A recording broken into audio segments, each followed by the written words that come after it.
En Cumbre Digital TV contamos con conferencistas de talla internacional. Tal es el caso de Qiang Yang, a quien conocemos como John. Él tiene más de 10 años de experiencia laboral en Huawei. Comenzó la carrera como desarrollador. Durante su periodo en el área de investigación y desarrollo, acumuló un profundo conocimiento en TI. En 2018, comenzó a trabajar en la industria de la nube y fue el arquitecto de soluciones líder de Huawei Cloud Brasil. Desde 2020, se desempeñó como director de ventas para Huawei Cloud México y se hizo cargo del desarrollo de negocios en la nube en México. Combinando su amplio conocimiento, la experiencia de TI y nube, está liderando el negocio de Huawei Cloud México a un nivel superior. Acabamos de escucharlo en una conferencia titulada Successful Journey of the Golden Path to Public Cloud Adoption. John, thank you so much for your time. Welcome to Cumbre Digital. John, which are the biggest advantages of having local infrastructure? Okay, so thanks, Anania. So talk about the Huawei Cloud in Mexico. I think our local advantages should be listed as follows. First, when our data is retained in Mexico, it would be easier to make sure to guarantee the data sovereignty. And also our data here, we are comply with all the security regulations and the compliance. I can say we are the top class. And second one, because we have the local data center, we can guarantee the better experience. We can guarantee lower latency to the customer or to end user, especially for the gaming industry. For those users, they are evaluating about the user experience based on latency or not. So we can guarantee we can provide a better latency.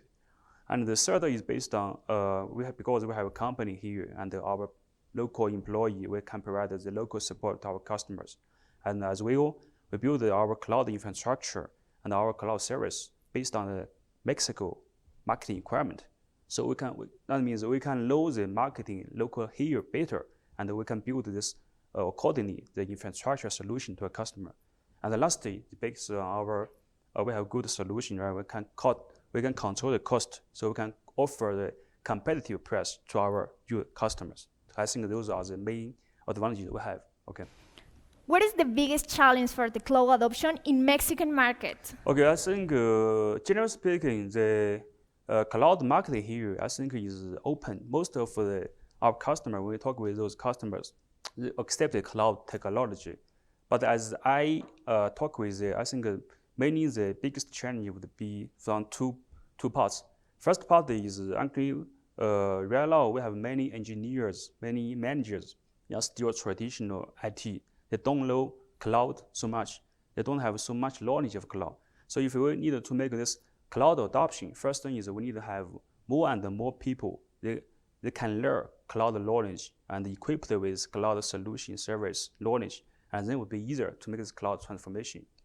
And the second one is when we make this transformation from on-premise to cloud, actually because there are some historical problem. The old IT system, some of the IT system is a closed system, and it's more like for example, they are using private protocol, private software. For this kind of software protocol, maybe not so easy to support it in cloud, because cloud usually would be, generally speaking, would be more open and even open sourced. So I think if we need to change this kind of IT system in cloud, first thing we need to do is change this closed system to open system and accept this open API, open architecture in cloud. Then it will be easier to make this cloud adopted for this enterprise.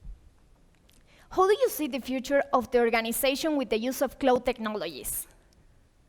Okay, so as I understand, in the future, when we make these applications built in cloud, it will be, as I just mentioned, more and more applications should be cloud native. That means traditionally, the customer need to manage the data center, manage infrastructure. First step, migrating to cloud. They still may either be aware for this infrastructure of the resources, but in the second step, maybe in the future, it's just aware about the application.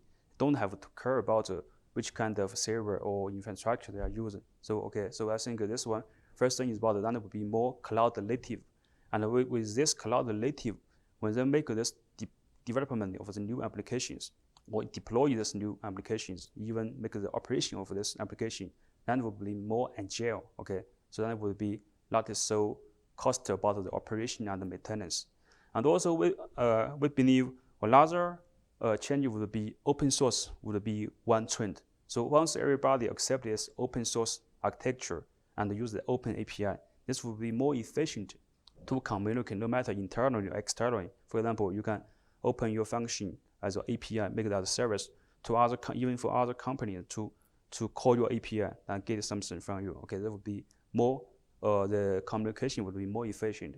And also we believe once those companies have grasped this cloud native technology and open source open architecture technology in their new architecture, those companies, I think their business can be also boosted by these new technologies. Okay. How does Huawei Cloud support the companies, and especially Mexican and Latin American companies? Okay, so first, we always, even internally, we always say to our own employees, first, Huawei, we are the local company because all the countries, we have our representative office, and we have the employees from the local. So first, we are the local company. We would respect all the regulations and all the customs, okay, and we will use our local service to support our customers. And also we would follow all the regulations, all the laws, right? For example, like the data privacy protect, so we would strictly follow the requirement. And also because of Huawei, well, I have to say, maybe it's not so good, right? But I have to say in China, we are already the ICT solution leader in China, and we already have some pioneer solutions or cases in China. We can bring those kind of successful cases here in Mexico or in Latin. And also, we have some good partners in China. They can provide a good solution together with Huawei. We can bring those partners together with Huawei to contributing to all the business here in Latin or Mexico. And of course, as we mentioned, we are a local company. Okay, so we are keeping investing in this local market. So that means we can have more opportunities for local employees to join Huawei. And finally, which are Huawei's cloud target industries and why? Okay, so this year our business development strategy would be focused on mainly 4 industries. Because actually Huawei here, we are already 20 years in Mexico. We have our other business group like our career business group and our enterprise business group. We already have this good or accumulation or relationship with those customers. We understand what the career and our enterprise customers need. So we continue based on this. We can make a better service based on cloud. For example, career, we will continue working together with our career customer. And for those large enterprise, they are also in the digital transformation process. We believe based on our understanding of the requirement, Huawei Cloud Service can serve them better. Okay, this is the second industry we are focused on. And third is about the internet, because as we see from the Gartner report, right, internet actually really is the biggest cloud user, cloud consumption user, right? So also in Mexico, we find actually this internet companies, no matter it's from the media or from the game, they are increased a lot. And also we have some of the Chinese media, this company is also popular here. So based on this kind of relationship and because in China we are already cooperated together, those Chinese app enterprise are already Huawei Cloud users. So based on this relationship, I think we can extend this business here as well in Mexico. And last one is about the finance. Actually, everybody knows finance is very strict about this reliability, security. But we have the confidence because here we have the local data center, we have 2 data centers here. So based on our understanding about this banking industry, so we believe we can also serve finance, even like fintech companies, this customer will. So those are the 4 industries: career, large enterprise, and internet and finance. Thank you so much for your time. Okay, thank you, Ania, and also thank you, Kubernetes Digital, for this chance. Okay, so I'm very pleased here to make this kind of presentation to everybody. So we can think next time we can have a quickly, right? We can have another chance to talk with each other. And thank you, everybody. Thank you, all the audience. Thank you all. Espero que hayas disfrutado tanto esta entrevista como nosotros disfrutamos hacerla para ti. Te invito a que sigas conectado en Cumbre Digital TV y sigas aprendiendo de los líderes de la transformación digital.